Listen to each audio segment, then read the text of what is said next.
how to install Deepseek app on iPhone. So if at the end of this you found this open informative, please don't forget to like and then subscribe. To install the Deepseek AI application on your iPhone, go ahead and open the App Store and then turn on Wi-Fi first on internet access. On the App Store, click on search.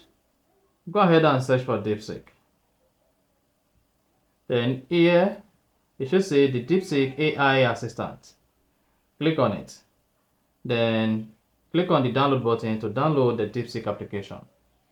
This may take a couple of seconds for the Deepseek application to download and install on your iPhone. You just need to hang on, and once you are done, click on open. Then you should say Deepseek, and then a welcome message will appear prompting you to sign into your Deepseek account.